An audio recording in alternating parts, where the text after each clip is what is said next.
Oke, assalamualaikum warahmatullahi wabarakatuh. Jumpa lagi teman-teman Tren Quran. Jadi pada kesempatan kali ini kita akan sedikit membahas soal video yang lagi viral ketika Habib Umar bin Hafidz ditanya oleh salah seorang yang dikatakan waktu itu adalah salah seorang pimpinan dari LGBT yang ada di Malaysia.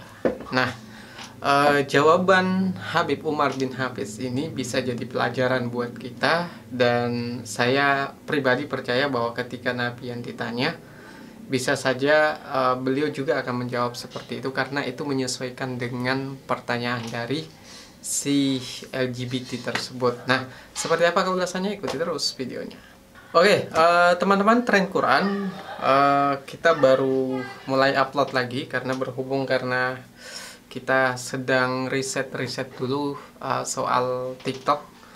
Hampir sebulan saya berpikir terkait soal konten TikTok yang akan kita buat, dan insya Allah dia akan jalan, dan kita targetkan kalau bisa kurang dari setahun 100.000 follower. Oke, teman-teman Tren Quran, bicara soal LGBT ya. Jadi kita itu sudah pernah membahas ini kalau tidak salah, tapi ini fokus ke pertanyaan kaum LGBT kepada Habib Umar bin Hafidz. Jadi sebelum itu kita jelaskan dulu. Jadi dalam Al-Quran kisah homoseksual itu sering disebutkan di kaum Nabi Lut, kaum Nabi Ishak, sehingga dalam bahasa Arabnya itu homoseksual atau lesbian itu disebut al-liwat karena dia adalah kaum Nabi Lut, atau as-sihak kaum Nabi Ishak. Dari sekian ayat disebutkan bahwa Nabi Nuh dan orang yang menjadi pengikutnya itu diperintahkan untuk meninggalkan tempat dia berdiam waktu itu, karena orang-orang yang melakukan kemungkaran, perbuatan keji yang disebutkan dalam Al-Quran itu akan diberikan azab. Nah, ini sebenarnya gambaran kepada kita bahwa betapa Tuhan sangat membenci perbuatan kaum homoseksual. Jadi orang-orang yang melakukan hubungan sesama jenis, baik itu perempuan dengan perempuan ataupun laki-laki dengan laki-laki, itu sangat terlarang dalam Islam. Jadi teman-teman perlu mengetahui, bagi yang mungkin bagian dari mereka yang sedang menonton video ini, saya sampaikan bahwa ini bukan pendapat ustadz, pendapat kiai yang ada di sana, tapi ini real ayat dari Al-Quran, di mana orang-orang yang melakukan tindakan homoseksual, lesbian, dan sebagainya itu sangat terlarang dan diancam dengan hukuman azab. Terkait dengan pertanyaan dari kaum LGBT pimpinannya, katanya waktu itu kepada Habib Umar bin Hafidz, karena mereka sering di neraka-nerakakan. Jadi mereka disebut sebagai penghuni neraka, dicela dan lain sebagainya. Nah, itu mereka tanyakan kepada Habib Umar bin Hafidz, bagaimanakah itu? Jadi kemudian Habib Umar bin Hafidz itu menjawab bahwa tidak ada yang menjamin seseorang itu akan masuk surga, dan tidak ada jaminan bahwa orang yang melakukan kemungkaran, perbuatan keji termasuk homoseksual, tapi beliau tidak menyebutkan itu. Jadi beliau hanya menyampaikan bahwa tidak ada jaminan orang akan masuk surga, dan tidak ada kepastian orang akan masuk neraka bagi orang-orang yang melakukan tindakan perbuatan dosa besar. Artinya apa?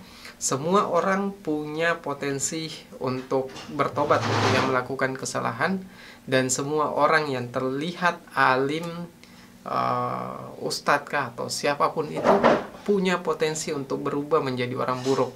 Jadi semuanya sama, dalam artian bahwa tidak ada yang bisa menjamin dirinya itu akan tetap baik kalau dia baik hari ini, atau akan tetap buruk kalau dia buruk hari ini. Kita tidak tahu di hari esok, bisa jadi orang yang mencela orang hari ini, dia yang akan berubah menjadi orang yang buruk nantinya di hari kemudian. Lalu teman-teman, Habib Umar bin Hafidz kemudian melanjutkan bahwa sebaiknya setiap orang itu jangan pernah putus hubungannya dengan Allah. Jadi apapun kondisinya, entah dia itu melakukan maksiat berat apapun, maka jangan pernah putus hubungannya dengan Allah. Tetaplah sholat, tetap berzikir, tetap lakukan ibadah-ibadah lain seperti puasa, kemudian sholat malam. Itu disampaikan oleh Habib Umar bin Hafidz demikian. Jadi beliau menyampaikan bahwa sekian banyak ibadah yang bisa dilakukan siapapun orangnya, sekalipun dalam keadaan berbuat maksiat. Jadi jangan pernah putus hubungan dengan Allah. Itu inti jawaban dari Habib Umar bin Hafidz. Lalu teman-teman, tren Quran apa yang bisa kita ambil? Jadi pelajaran apa yang bisa kita tarik dari pernyataan beliau? Beliau tidak secara tegas, yang pertama beliau tidak secara tegas mengatakan bahwa yang dilakukan oleh LGBT itu demikian, ancamannya demikian, karena memang beliau menyesuaikan dengan pertanyaan dari si LGBT tersebut. Sekalipun beliau paham betul bahwa seorang yang melakukan kemungkaran itu homoseksual maupun lesbian, ancamannya sangat besar, sangat berat dalam Al-Quran. Tapi beliau tidak menjawab itu karena pertanyaannya tidak mengarah ke situ. Karena pertanyaannya bagaimana dengan orang-orang yang mengatakan bahwa kaum LGBT itu calon penghuni neraka. Jadi beliau menjawab dengan jelas bahwa tidak ada orang yang bisa menjamin dirinya bahwa dia akan masuk surga sekalipun setaat apapun saat ini, dan tidak ada orang yang bisa memastikan bahwa orang yang berbuat maksiat saat ini itu akan masuk neraka nantinya. Jadi itu jawaban beliau. Hikmah kedua yang bisa kita tarik bahwa beliau berusaha memberikan jawaban yang tidak menyakiti hati siapapun. Jadi beliau seorang pendakwah yang kita tahu bahwa pengikut beliau, para muhibbin beliau itu ada di seluruh dunia, termasuk di Indonesia, dan termasuk saya pribadi termasuk muhibbin beliau. Sehingga ini jadi pelajaran bagi kita bahwa membuat pernyataan yang bisa menenangkan semua orang, menyesuaikan antara jawaban dengan keadaan dan menyesuaikan dengan pertanyaan audiensnya, itu jauh lebih baik. Tapi di pernyataan beliau juga bisa kita tangkap bahwa kalau beliau mengatakan jangan putus hubungan dengan Allah sekalipun berbuat maksiat, sebenarnya jawabannya bisa kita tangkap bahwa beliau mengatakan bahwa LGBT itu tidak seharusnya dilakukan, artinya dihindari, karena itu bagian dari sifat perbuatan keji. Bahkan WHO sendiri sudah pernah menyampaikan, teman-teman kalau cari di Wikipedia, WHO sendiri menyatakan bahwa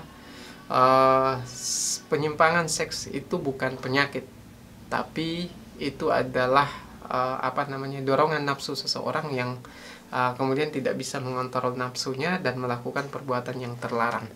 Oke teman-teman, tren Quran, kalau ada pertanyaan silahkan komentar di bawah, dan kalau suka video ini silahkan share ke berbagai sosial media. Sekian dari saya, assalamualaikum warahmatullahi wabarakatuh.